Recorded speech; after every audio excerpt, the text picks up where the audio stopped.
நிலவென்னும் கண்கள் நீர் பூக்கும் வேளை நிலமாக நின்று தாங்கிக் கொள்வாய். மலர் சோலை நானும் மலராது போனால் மழையாக என்னில் வளம் சேர்க்கவா. நீ இல்லை என்றால் இன்பம் சேருமா, நீ என்னுள் சேர்ந்தால் சோகம் தங்குமா. நீ இல்லை என்றால் கீதம் தோன்றுமா, நீ என்னுள் சேர்ந்தால் பேதம் வேண்டுமா. என் வாழ்வில் எல்லாமே நீ தந்த செல்வங்கள், என் வாழ்வின் துன்பங்கள் நீர் பூத்த வானங்கள்.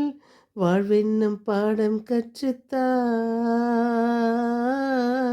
வாழ்வென்னும் பாடம் கற்றுத்தா. அன்பே அன்பே என் நெஞ்சுக்குள் நீ வா, அன்பால் நெஞ்சம் ஆளச் சொல்லித்தா. ஏழை எந்தன் உள்ளம் நீ வா, ஏங்கும் எந்தன் தாகம் தீர்க்கவா. வாழ்வென்னும் பாடம் கற்றுத்தா, வாழ்வென்னும் பாடம் கற்றுத்தா. அன்பே அன்பே என் நெஞ்சுக்குள் நீ வா. என் இனிய உறவுகளே, நாம் இன்று செப்டம்பர் 11 புதன்கிழமை இருக்கிறோம். இன்றைய முதல் வாசகம் 1 கொரிந்தியர் 7:25-31. ஆண்டவர் மனமாகாதவர்களை பற்றியும் மனமானவர்களை பற்றியும் ஒப்பிட்டு பேசுகிறார். அதை 1 கொரிந்தியர் பவுல் அழகாக வடிவமைத்திருக்கிறார். இன்றைய வாழ்த்தொலி, கேளாய் மகளே, கருத்தாய் காது கொடுத்து கேள். இன்றைய தூய நற்செய்தி வாசகம் லூகாஸ் 6:20-28. சீடர் மீது தன் பார்வை பதித்து கூறியவை, ஏழைகளே, நீங்கள் பேறு பெற்றவர்கள், ஏனெனில் இறையாட்சி உங்களுக்கு உரியதே. இப்பொழுது பட்டினியாய் இருப்போரே, நீங்கள் பேறு பெற்றோர். ஆண்டவர் ஏன் இதை சீடர்கள் மீது பார்வை பதித்து கூறணும்? ஏன்னா ஆண்டவர் தேர்ந்தெடுத்தது அனைவரும் ஏழைகளாகத்தான் இருந்தார்கள். அந்த காலத்தில் அவர்களுக்கு தெரிந்த தொழில்கள் 4. 1 விவசாயம், 2வது மீன்பிடி, 3வது கூடாரம் அமைத்தல், 4வது அது ஒரு வேலை. அதனால் இந்த 4 தொழிலை தவிர அவர்களுக்கு வேறு எதுவுமே தெரியாது. அதனால் ஆண்டவர் ஏழைங்களை தான் தேர்ந்தெடுத்து சீடர்களாக தேர்ந்தெடுத்தார். அவர் பணமோ பட்டமோ பதவியோ எதுவுமே பார்க்கல.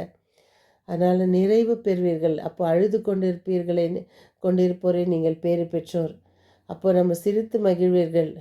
மானிட மகன் பொருட்டு உங்களை யாராவது கடவுள் பேரை வச்சு உங்களை துன்புறுத்தும் போது நீங்கள் மகிழ்ந்து கொண்டாடுங்கள், ஏன்னா விண்ணுலகு உங்களுக்கு அப்படின்றாரு. அதனால்தான் ஆண்டவர் உண்டு கொழுத்திருப்போரே ஐயோ கேடுன்றாரு பாருங்க.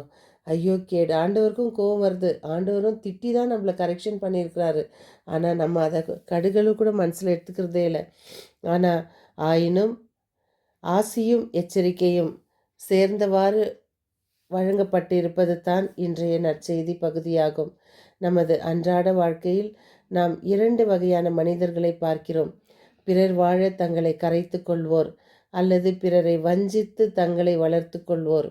மறுவாழ்வு ஒன்று உள்ளது என நாம் நம்பினால் இன்றைய வாழ்வை குறித்து கண்டிப்பாக கவலைப்படுவோம். அதில் நம்மை குறித்து அல்ல, பிறரை குறித்தே கவலைப்படுவோம். நாம் பிறருக்காக இழக்கின்ற ஒவ்வொன்றுமே மறு உலகில் நமக்காக முதலீடு என்பதை கருத்தில் கொள்வோம். இவ்வளோ அழகாக தெளிவான இந்த வார்த்தை வசனங்களை பாருங்கள். திருப்பாடல்கள் 72, 13, 14 சொல்லுது, வறியோர்க்கும் ஏழைகளுக்கும் அவர் இரக்கம் காட்டுவார், ஏழைகளின் உயிரை காப்பாற்றுவார்.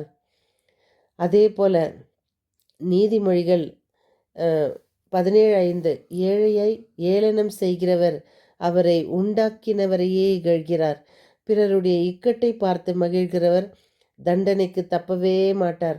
பாருங்க, எத்தனையோ பணக்காரர்கள் என் குடும்பத்திலே ஒருவர் வசதியாக இருந்தால் இன்னொருவரை பார்த்து கேவல கண்ணோட்டம். அவர்கள் ஒரு ஆடை அணியும் போது அவர்கள் கண்களாலேயே ஸ்கேனிங் செய்து விடுவார்கள், மேலிருந்து கீழ் வரை. அவள் போட்டிருப்பது கோல்டா, ஆர்டிஃபிஷியலா? அவள் அணிந்திருப்பது புது ஆடையா? எங்கிருந்து வந்தது? இவர்களுக்குத்தான் வேலை இல்லையே, இவர்களுக்குத்தான் பணம் இல்லையே, இவர்களுக்கு எங்கேருந்து வந்தது?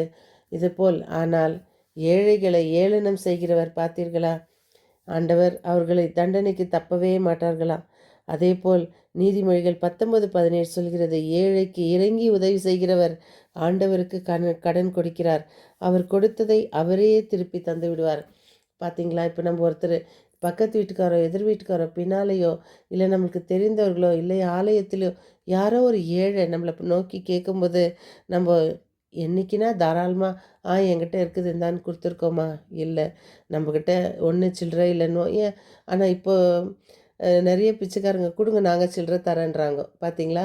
அவங்க பணக்காரங்களாயிட்டாங்க, நம்ம தான் ஏழைங்களாக்குறோம். ஏன்னா இல்லாத குறைக்கு அவங்கக்கிட்ட சில்லறை இல்லைன்றோம். அதனால் ஆண்டவர் அவங்களுக்கு இறங்கி உதவுவார். ஆண்டவருக்கே கடன் கொடுக்கிறாராம். அப்போ அவர் கொடுத்ததை ஆண்டவர் திருப்பி தந்து விடுவார். ஏழைகளுக்கு மனமு வந்து உதவி செய்வோம். அன்னை மரியாளின் குணங்களை நாம் பெறுவோம். அன்னை மரியாள் இயேசுவோடு இருந்தது போல நாம் இயேசுவோடு இருக்க முயற்சி செய்வோம். மீண்டும் சந்திக்கும் வரை உங்கள் அன்பு தோழி.